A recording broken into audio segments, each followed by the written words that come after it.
طبعا يا جماعه الفتره اللي احنا فيها دي فتره قلش، فتره قطع بيض، فتره مشاكل كتير عند الحمام. ولو انت لسه ملاقي الحمام بتاعك فالفيديو ده ليك عشان خاطر تعرف تستمر بالكام شهر الجاي. لان الرجاله ببساطه اللي بيخدم الحمام الفتره دي هو اللي بيعرف يكمل بقيه الموسم. وانا جايب لكم النهارده شويه حاجات كده هنعملها مع الحمام. والفيديو ده طويل فعايزك تعمل لايك، تعمل اشتراك في القناه عشان نوصل 6000 رجاله ان شاء الله باذن الله. الفيديو ده طويل حبه حلوين وهيبقى فيه معلومات كتير، اتمنى ان انت تكمل.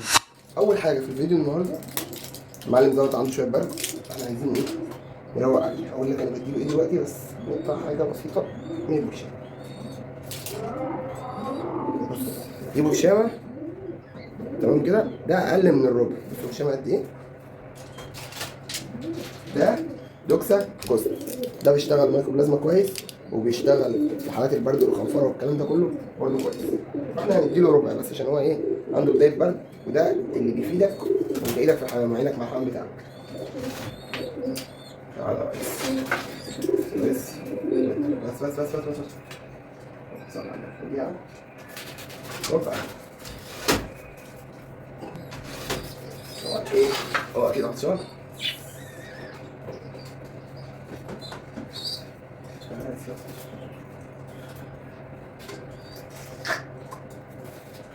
ممكن نروق عليه عشان الجو حر.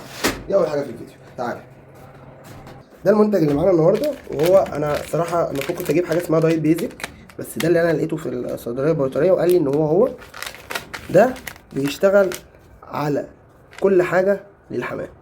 حمام بقى حصويه ان انت بتحصل حصويه واحده، حمام مش بيعمر، حمام برضو ايه صحته لسه مش احسن حاجه، الكلام ده كله بيشتغل عليه الداي بيزك ده او البديل بتاعه. تمام كده. ده هنحطه على ايه؟ هنحطه على التحديق، اوريك كل حاجه وبنحط كميه قد ايه على قد ايه. طب يا رجاله ده انا ما بستغناش عنه، ده تحديق الفا جريد، ده تحديق مش وش تاني. حلو كده. التحديق ده احنا هنروق عليه، هنروق عليه نعمل تحديقه الحمام 10 على 10. اول حاجه عشان احنا بقى ايه الفتره دي محتاجين الحمام بتاعنا لفوق شويه، لان عندي نتي كتير حصل حصويه واحده، فايه عايز احل المشكله دي.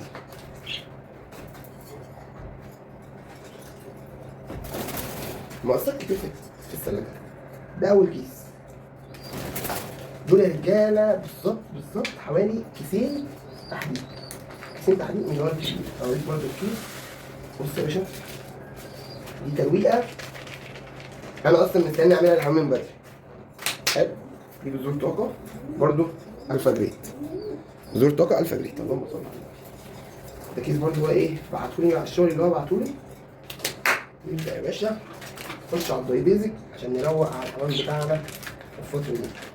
انا الصراحه ما اشتغلتش بالداي بيزك غير مره قبل كده وسقطته الصراحه. عم ايمن ابو يونس هو اللي ايه فكرني بيه تاني. تمام كده ابتدينا نشتغل. طبعا انا سالته على الجون عشان بقى كتير ما بيشتغلش بيه دول. قال لي حط على الكيس تلت الكيس اللي هو مثلا ايه، اللهم صل على النبي، الكيس لحد فين اهو، مليان لحد هنا، هنحط مثلا لحد هنا يكون نص الكيس على الكيس.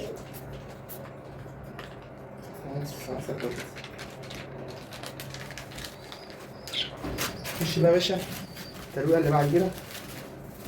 شويه ايه شويه الملح. حلو. دول لو حمامك مش بيشتغل هيشتغل.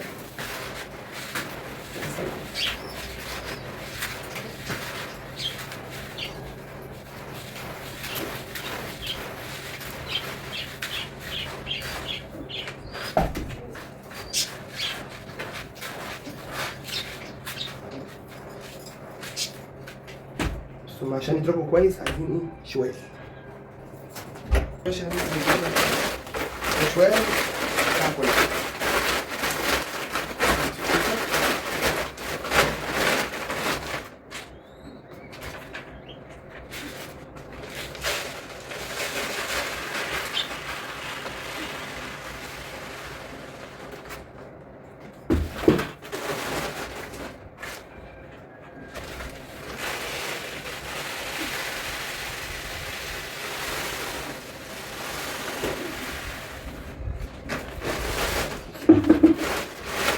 طبعا الشوال بتعرف تكون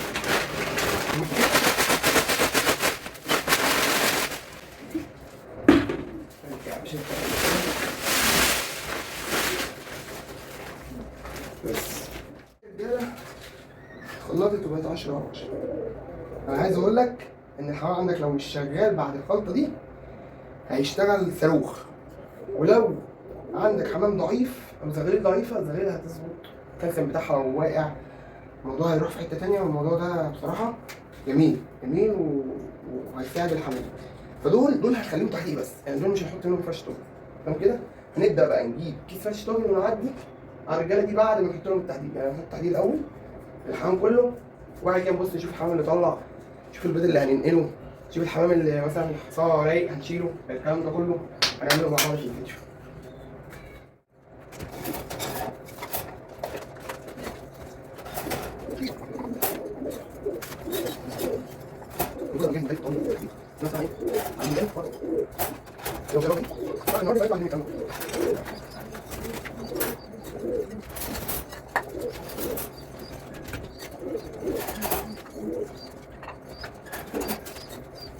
طبعا مش هقول حاجه على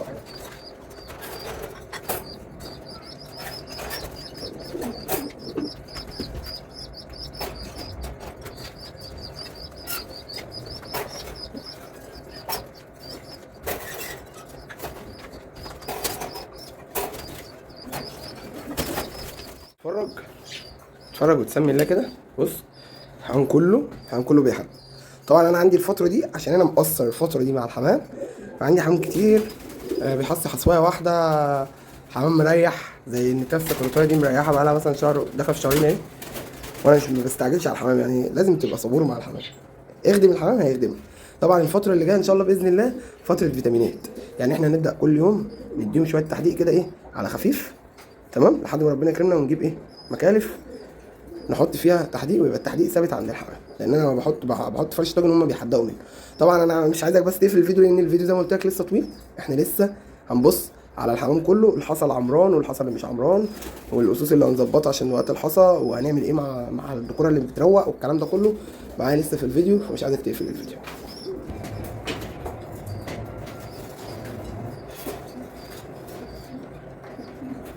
طبعا كده بص يا رجاله، ده اول القص بتاع الفرن، تمام. انا ببص على الدكر لقيته قالش من تحت والحصويتين طلعوا مش عمرانين، فاحنا نعمل ايه مع الدكر ده؟ هنبدا نقص بالمقص الفتحه بتاعت المجمع عنده عند النتايه، تمام كده، ونسيبهم يحصوا ان شاء الله باذن الله تاني، وباذن الله نجهز لهم قص حضان. واقول لك القص الحضان انا القص اللي احنا نجهزه. نقول ايه؟ بسم الله الرحمن الرحيم. المفروض نبدا من القص ده، تمام، بس انا مش هبدا من القص ده عشان القص ده انا عايز اعمل معاه حاجه حلوه. القصين دول حصوا مع بعض في نفس اليوم، تمام كده. النتايه دي كانت مريحه فتره ما خدتش منها زغاليل، ده خدت منه زغلول فوق طاير، تمام كده، العبيط اللي فوق اللي عمال ياكل في زي ما انتم شايفين ده، تمام كده، وزغلول تاني هوريه لكم مع الحضان بتاعه، حلو كده. فانا عايز اخد من النتايه دي عيش كامل ان شاء الله باذن الله، عشان خاطر نطلع منها باذن الله. دي الحصويه بتاعتها، حصويتها عمرانه والله اكبر، كله تمام. فاحنا كل اللي هنعمله هنعمل كده للحمام، وهنظبط المحط كده. احنا حطينا الحصويتين هنا، الحصويتين في نفس الميعاد في نفس الوقت. النتايه دي هتقعد لها يومين بتدور على الحصى، وبعد كده الدكر يبدا يكسر عليها تاني، عشان خاطر ناخد منها ايه حصويتين كويسين الفتره اللي جايه، لان احنا دلوقتي شغالين مع الحمام على الحصى، لان معدل الحصى قل الفتره اللي فاتت، فاحنا عايزين ايه نزود معدل الحصى هنا، تمام كده. فده اللي احنا شغالين بيه. هنا عندنا اللهم صل على النبي، هنا الله اكبر، اللهم صل على النبي، ده زغلول حضان. الحمام ده من الحمام القديم وانا ضامنه في التحضير، بس انا بزود كريزليات وحاجات بعض مواسي عليه عشان خاطر تساعد، ما يبقاش عندي قص او قصين بس هما اللي اللهم صل على النبي بيزقوا، وانا عندي مثلا 20 قص، يبقى انا كده مش كسبان حاجه، تمام كده. هنا الزغلولتين دول لو شفت الفيديو الشورتس اللي انا نزلته، الزغلولتين دول انا قصيت لهم شراويلهم عشان خاطر احنا هنشبههم، تمام كده، وكانوا الشراويل بتاعتهم كانت مضايقاهم، الحمام مش عارف يتحرك وبيتكعبلوا على وشهم وقصه، فاهمني. فاحنا ايه قلنا يعني نقص لهم كده، طالما كده هنشبههم مش هنبيعهم، تمام كده. عندنا هنا قصين مريحين. الاستاذه دي مريحه بقالها داخله في شهرين اهي، خدنا منها زغلول واحد، وزي ما قلت لك الدكر كان شغال، النتايه كانت شغاله زي الفل، واول ما الدكر ابتدى يشتغل ابتدى يعمر النتايه ريحت. فقدر الله ما شاء فعل يعني. ان شاء الله باذن الله ربنا يكرم اليومين الجايين، والشغل اللي احنا شغالين مع الحمام، فان شاء الله باذن الله ربنا يكرم والدنيا تظبط. هنا زي ما قلت لك احنا خدنا الحصوايه من النتايه تقعد يومين 3 كده بتدور على الحصوايه، وبعد كده ايه هيبدا الذكر يكسر عليها. وباللي احنا بنعمله مع الحمام ده ان شاء الله باذن الله المره اللي جايه تحصي حصويتين تمام كده. هنا القص دول اللهم صل على النبي كان تحتيهم حصى رايق، سبته لحد ما زهقوا منه، وبعد كده خدت الحمام الحصى رميته وسبتهم. هي تقريبا يعني تقدر تحصي بكره بعده بالكتير قوي يعني ان شاء الله. بص هنا بقى الاستاذه عزيزه، اوعى اوعى نتشى ولا باص دي حصت مرتين عندي بقالها سنه معرفش مالها، وراقده في الطاجن بقالها حبه حلوين يعني، راقده بقالها حبه حلوين، بقالها مثلا 15 يوم نفس الكلام برضو ما حصلش. فاللي احنا بنعمله ده عشان خاطر الحمام يبدا يرجع يستعيد فورمته تاني ويشتغل زي ما كان شغال تمام كده. هنا النتايه الشقلباظ اللهم صل على النبي بقت واقفه على رجليها ومية مية، والدكر ان شاء الله بيكسرها وربنا يكرم ويحصه قريب برضو نفس الكلام. النتايه الموليمان كان معاه الزغلول بتاعها تمام كده، القص ده كان معاه زغلول، والقص اللي تحت هنا كان معاه زغلول. حطيت الزغلول اللي هنا الموليمان دي هنا بعد ما دبناه وروقنا عليه، وسبت دول يحصوا، وان شاء الله باذن الله اللي احنا بنعمله مع الحمام ده الفتره اللي جايه يجيب نتيجه. تعالى بقى هنا للمفاجآت يا باشا، للمفاجآت. انا في قص نسيته، القص ده محصي مع القص دوت تمام كده. استنى هتشوف المفاجآت بس مش دلوقتي. القص ده انا برضو محتاج الحصى بتاعهم، لاني انا مرقد القص اللي تحت على حصوتين بلاستيك. فكل اللي انا هعمله هعمل كده، اللهم صل على النبي. اوعى يا باشا احط ده كده واجيب الحصويتين البلاستيك، اوعى اهو هما يحضنوا الحصويتين دول. طب ليه عملت كده يا عم اسلام؟ عشان دول برضو بيزقوا خضره كويس، وانا عايز ازود من الحضان بتاعي الكويس تمام كده. اي حاجه مش هتظبط معايا الفتره اللي جايه هتخرج. حلو، تعالى بقى نطلع فوق بالكرسي عشان خاطر ايه نقول بسم الله الرحمن الرحيم ونبدا المفاجآت يا باشا.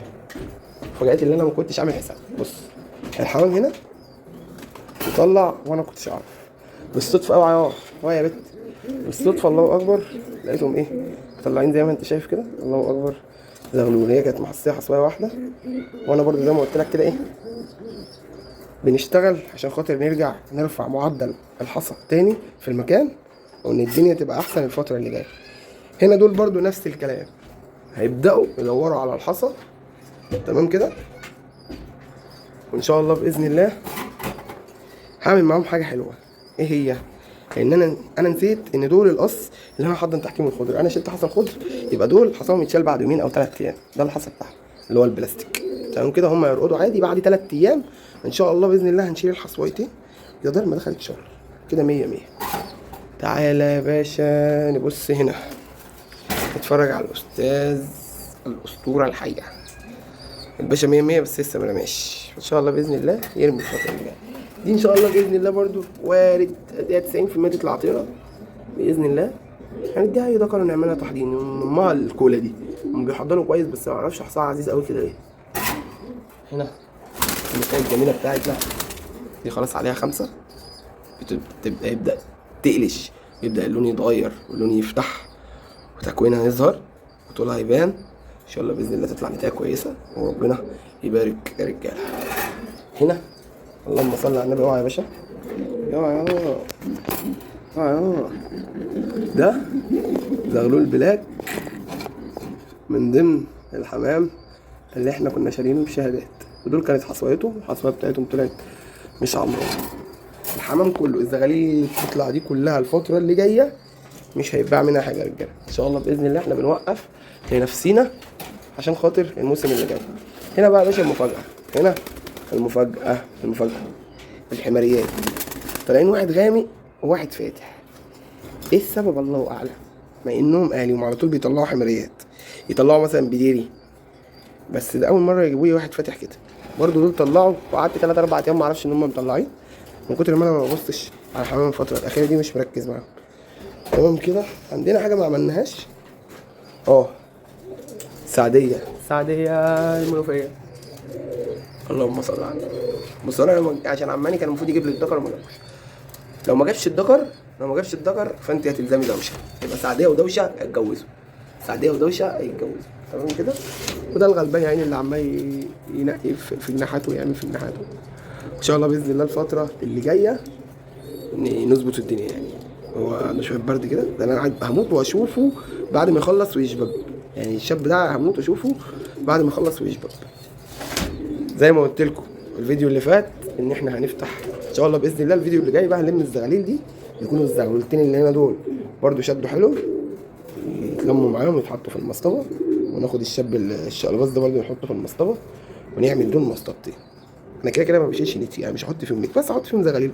يعني انا الصراحه بص انا ما بحبش كده. الارض بقى مثلا وسخه، الارض مش وسخه، ما بحبش حمام سايب والارض متبهدله كده، وانا غصب عني يعني بنضف كل اسبوع، فالموضوع بالنسبه لي صعب شويه. تمام كده يا رجاله. طبعا هنا المسا عشان خاطر نروق على الحمام ده، نحط له اي حاجه تظبط معاه الدنيا برضو ان شاء الله باذن الله. القصين يحصوا مع القصين، انتهي دي لو حصت مع السكرتات هحط السكرتات تحتيها، نفس الكلام خضر احط الخضر تحتيها، هي ورزقها ونصيبها معايا. تمام كده. مش عايز اطول عليكم، عايز اوريكم يا جدعان خدمه الحمام دي امتع حاجه. السلك ده موت متعه الحمام، موت خدمه الحمام بصراحه. يعني بقى بيخلي الواحد يكسل يطلع، لان هو خلاص كده انت عارف ان انت تطلع تحط شويه ميه واكل وخلاص. ان شاء الله باذن الله ربنا يكرمنا ونجيب سلك تاني عشان خاطر هو مريح بصراحه. ان شاء الله باذن الله ربنا يكرمنا الفتره اللي جايه ونزود علوم، عشان خاطر احنا برضه هنحتاج نعمل حاجه بره تبقى تشبيب. طبعا زي ما انت شايف كده، الله، زي ما انت شايف كده الدنيا ايه، موت. حاول اكل في عونه، وانا شايل الميه اللي عندهم من الخزان فوق، فانزل كده اروق عليهم ترويقه منعشه كده، وبعد كده ننزل نشوف هنعمل ايه. كان معاكم اخوكم اسلام ابو كنده في مكانكم. سلام.